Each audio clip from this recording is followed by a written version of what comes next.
दोस्तों, आप में से कितने लोगों को ये पीला डब्बा याद है जिसके ऊपर एक हरे रंग का पाम ट्री बना होता था? मैं बात कर रहा हूँ डालडा घी। एक टाइम था जब ये सिर्फ एक वनस्पति घी नहीं बल्कि इंडियन किचन का एक सिनोनिम था। पूरी हो या जलेबी, हलवा हो या समोसा, सब कुछ डालडे के बिना अधूरा माना जाता था। ये उस दौर की बात है जब डालडा ने मार्केटिंग दम पर ऐसी पकड़ बनाई कि लोगों के लिए वनस्पति घी का मतलब ही डालडा बन गया था। तो सवाल ये उठता है कि आखिर ऐसा क्या हुआ जिस डालडा ने देश की पहली मल्टीमीडिया कैंपेन से लोगों का दिल जीता। वो ब्रांड हेल्थ कंट्रोवर्सीज में फंसकर हमारी रसोई से लगभग गायब कैसे हो गई।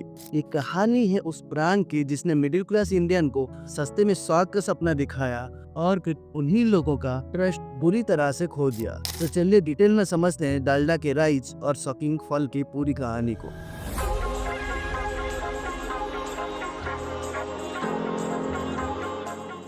इस कहानी को अच्छे से समझने के लिए हमें चलना होगा 1930s के ब्रिटिश इंडिया में। ये वो समय था जब देसी घी एक लग्जरी प्रोडक्ट माना जाता था। उसके स्वाद तो सबको पसंद आता था, लेकिन उसकी कीमत हर कोई अफोर्ड नहीं कर सकता था। इसीलिए ज्यादातर घरों में घी का इस्तेमाल सिर्फ खास मौकों पर जैसे शादी फंक्शन पर ही होता था।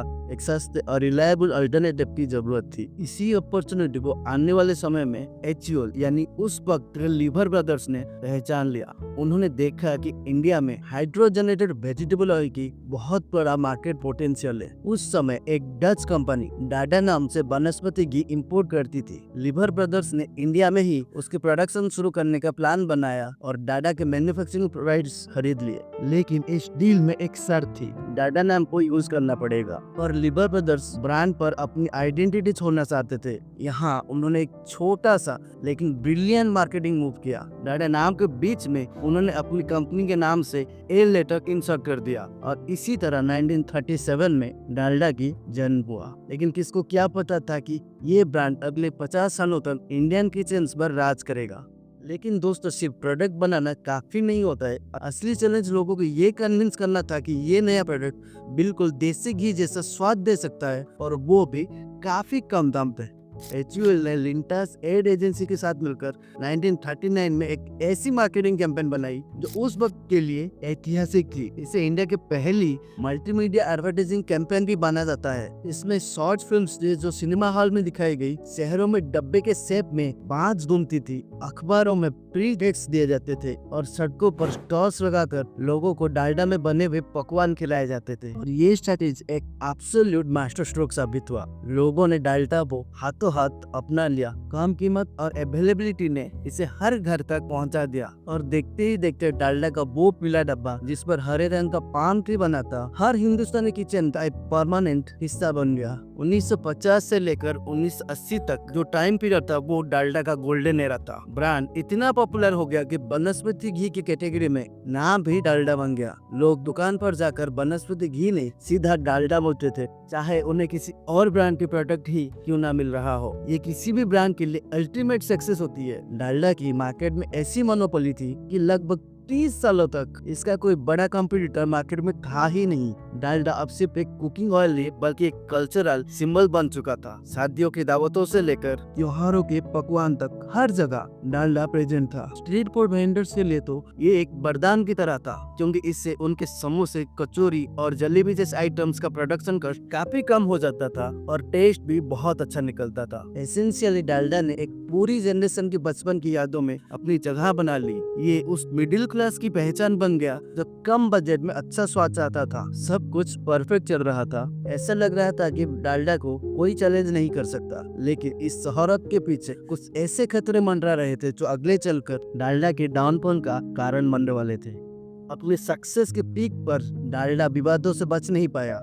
पहला बड़ा विवाद 1950s में ही शुरू हो गया, जब डालडा पर देसी घी में मिलावट करने और सेहत के लिए हार्मफुल होने के आरोप लगने लगे। क्रिटिक्स ने इसे नकली घी कहकर इसकी आलोचना शुरू कर दी। उनका आर्गुमेंट था कि डालडा देसी घी की एड में लोगों के सेहत के साथ खिलवाड़ कर रहा है। ये मामला इतना सीरियस हो गया कि देश के पहले प्रधानमंत्री जवाहरलाल नेहरू को इसमें इंटरवीन करना पड़ा। उन्होंने इस मुद्दे पर एक नेशन वाइड ओपिनियन पोल करवाने का सुझाव दिया, ये जानने के लिए कि क्या डालडा पर बैन लगा देना चाहिए। हालांकि इस पोल का कोई क्लियर रिजल्ट नहीं निकला और ना ही गवर्नमेंट द्वारा बनाई गई कमेटी मिलावट को रोकने का कोई सॉलिड सोल्यूशन दे पाई। उस वक्त डालडा इस तूफान से बच गया, मेनली क्योंकि मार्केट में उसका कोई स्ट्रॉन्ग कॉम्पिटिटर नहीं था और लोगों के पास कोई बेहतर विकल्प भी नहीं था। लेकिन ये घटना एक बहुत बड़ी साइन थी, एक तीसरा कि पब्लिक परसेप्शन कितनी तेजी से बदल सकती है। पर शायद अपनी मोनोपोली के नशे में डालडा इस वार्निंग को ठीक से समझ नहीं पाया।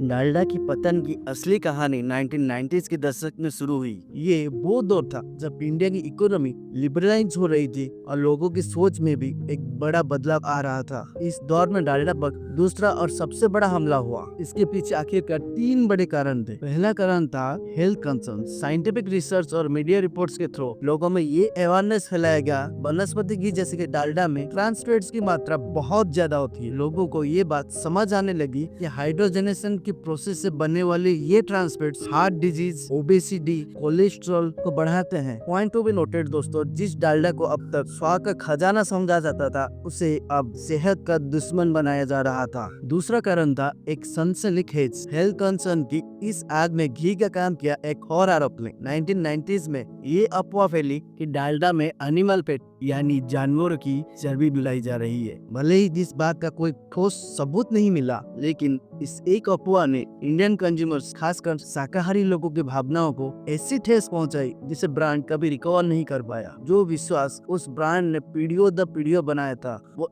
एक झटके में टूट गया। और तीसरा कारण था कंपटीशन। जब डालडा ने कंट्रोवर्सी से लड़ रहा था, तभी मार्केट में नए प्लेयर्स की एंट्री हुई। रिफाइंड ऑयल जैसे सनफ्लावर, ग्राउंडनट और सोयाबीन ऑयल बाजार में आ गए। इन ब्रांड्स ने खुद को डालडा के मुकाबले एक हेल्दियर ऑप्शन के रूप में पोजीशन किया। उनके एड्स लाइटनेस, प्योरिटी और हार्ट फ्रेंडली होने पर फोकस करते थे। सफोला, सनड्रॉप और पोस्टमैन जैसे ब्रांड्स ने हेल्थ कॉन्शियस हो रहे नए इंडियन मिडिल क्लास को सीधा टारगेट किया। ये एक नया दौर था जहां लोग अब सिर्फ कीमत और स्वाद नहीं बल्कि अपनी सेहत को प्रायोरिटी दे रहे थे। शहरी परिवारों में धीरे धीरे डालडा का डब्बा रिफाइंड ऑयल की बोतल से रिप्लेस हो गया। एक जनरेशन गैप भी साफ दिखने लगा। पुरानी पीढ़ी के लिए डालडा अब भी नॉस्टैल्जिया था, लेकिन नई पीढ़ी के लिए ये एक आउटडेटेड और अनहेल्दी कंसेप्ट बन चुका था जो उनके मॉडर्न लाइफस्टाइल में फिट ही नहीं बैठता था। डालडा का किला अब धीरे धीरे ढल रहा था। गिरता मार्केट शेयर और बुरी तरह खराब हो चुके ब्रांड इमेज के बोझ तले हिंदुस्तान यूनिलीवर ने आखिरकार एक बहुत बड़ा फैसला लिया। साल 2003 में एचयूएल ने अपनी आइकॉनिक डालडा ब्रांड को अमेरिकन एग्रीबिजनेस कंपनी बंज लिमिटेड को लगभग 90 से 100 करोड़ में बेच दिया। जी मैं बात कर रहा हूँ इंडियन रुपीज 90 से 100 करोड़ के बारे में। ये उस ब्रांड के लिए एक दुखदायक अंत था जो कभी एचयूएल का पहचान हुआ करता था।